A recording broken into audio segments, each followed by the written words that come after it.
Hello friends, welcome to Krishna academy 1976. આજે આપણે ધોરણ 10 વિષય છે ગણિત ગાલા એસાઇનમેન્ટ 2024. તો પ્રથમ પરીક્ષા માટેનું એસાઇનમેન્ટ આવી ગયેલ છે. વિભાગ બી નો એક વિડિયો આની પહેલા મૂકી દીધેલ છે બીજા ચેપ્ટરનો. તો વિભાગ બી પ્રકરણ 13 કેટલામું છે? ચેપ્ટર 13 છે ગાલા એસાઇનમેન્ટ 2024, દાખલો બીજો. દાખલો એક મુકાઈ ગયો છે. આ દાખલો આજે આપણે બે જોશું. તો દાખલા 2 ની અંદર રકમ કઈ છે? એક વર્ગીકૃત માહિતી માટે સંકેતોમાં l કેટલા આપેલા છે? 40. h બરાબર કેટલા? 15 આપેલા છે. f1 7 આપેલા છે, f0 3 આપેલા છે, f2 6 આપેલા હોય તો બહુલક શોધવાનું છે. તો બહુલકનું સૂત્ર કયું થાય? z બરાબર l વત્તા f1 ઓછા f0 બે ગુણ્યા, તો બે નો ગુણાકાર કરવાનો, f1 સાથે ગુણાકાર કરવાનો છે, ઓછા f0 ઓછા f2 ગુણ્યા h. તો હવે આ રકમ લખેલી છે તે સાઈડમાં લખી નાખવાની છે. l કેટલા છે? 40 ઊભી, h 15, પછી f1 7, પછી f0 3 અને f2 6. f0 3 ને f2 કેટલા છે? 6. આ લખી નાખી છે. હવે આ રકમ તમારે z એટલે કે બહુલક શોધવાનો છે. તો 1 2 3 4 5 બરાબર 6 આટલી બધી વસ્તુ હોવી જોઈએ. તો આપણી પાસે f1 છે 1 2 3 પછી 4 અને 5 વસ્તુ આપેલી છે બરાબર. તો પાંચે પાંચ વસ્તુમાં કિંમત મૂકશો એટલે જવાબ આવી જાય. આપણે જોઈએ z. તો z બરાબર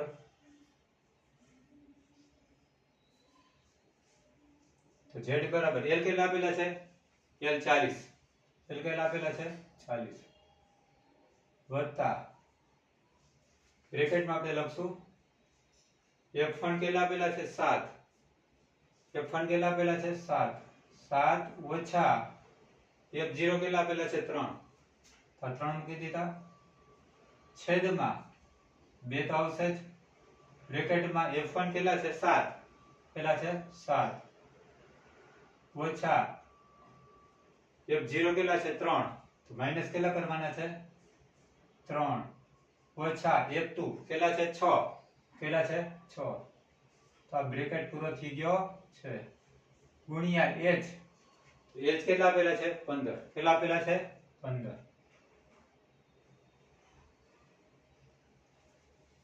હવે આપણે પ્લસ છે એટલે આ બાજુ છેદ ના આવડે, પણ આટલાનું ગુણાકાર છે એટલે સાદું રૂપ થાય બરાબર.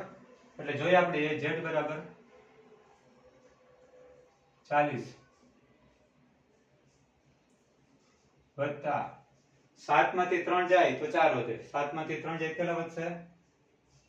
4 વધશે. 7 દુ 14. ઉપર જોયેલા પેલા 7 માંથી 3 જાય તો 4 વધશે. પછી છેદમાં આપણે જોઈએ 7 દુ 14 થયા.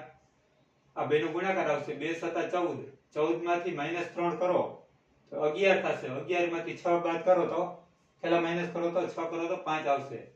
7 દુ 14, 14 માંથી 3 ગયા તો 11, 11 માંથી 6 ગયા તો 5 આવશે. કેટલા આવશે? 5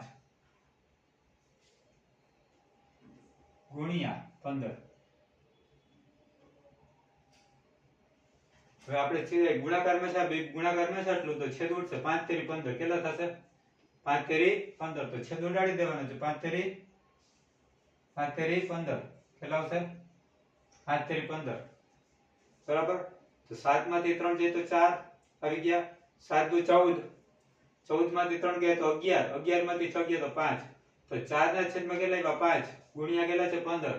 આ વચ્ચે ગુણાકાર છે એટલે છેદ ઉડશે. 5 તેરી 15 આ બે પર તરત છેકા મારી દેવાના છે. તો 5 તેરી 15 એટલે 5 અને 15 પર છેકો મારીને તમારે 3 લખી નાખવાનો. હવે નીચે કઈ વધતું નથી, ઉપર જ છે. 4 ગુણ્યા 3 એટલે 12 થાય. 4 ગુણ્યા 3 એટલે કેટલા થાય? 12 થાય. તો z બરાબર 40 વત્તા 4 તેરી કેટલા થશે? 12.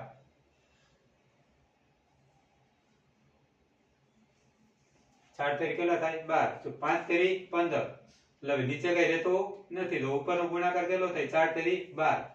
40 ને 12 કેટલા થાય? 52. તો z બરાબર કેટલા આવશે જવાબ? 52. તો આપણો બહુલક બરાબર બહુલક શોધો. તો z મળી ગયેલ છે 52. તો ફરી એકવાર આપણે જોઈએ l એટલે 40, પછી f1 અને f0 ની બધાની કિંમત મૂકી દીધી. બરાબર f1 7, f0 3, પછી f1 એટલે 7, f0 એટલે 3, f2 એટલે કેટલા? 6. તો 7 માંથી 3 જાય તો 4. 7 દુ 14, 7 દુ 14 થયા, 14 માંથી 3 કાઢો તો 11, 11 માંથી 6 કાઢો તો 5, એટલે નીચે 5 ગુણ્યા 15, અહીં છેદ ઉડાડી દેવાનો છે, 5 તેરી 15, 5 તેરી 15, તો 40 વત્તા પછી ઉપર જ છે, નીચે તો કઈ છે નહીં, તો ગુણાકાર થશે, 4 તેરી 12, 40 વત્તા 12 એટલે કેટલા થશે? 52 જવાબ આવશે. છેદ એટલે બહુલક કેટલો આવશે? 52 જવાબ આવશે. આપણો જવાબ 52 આવી ગયેલ છે. તો અહીં આ દાખલો પૂરો થાય છે. હવે ત્રીજો દાખલો પણ આપણે જોઈશું. Okay, thank you.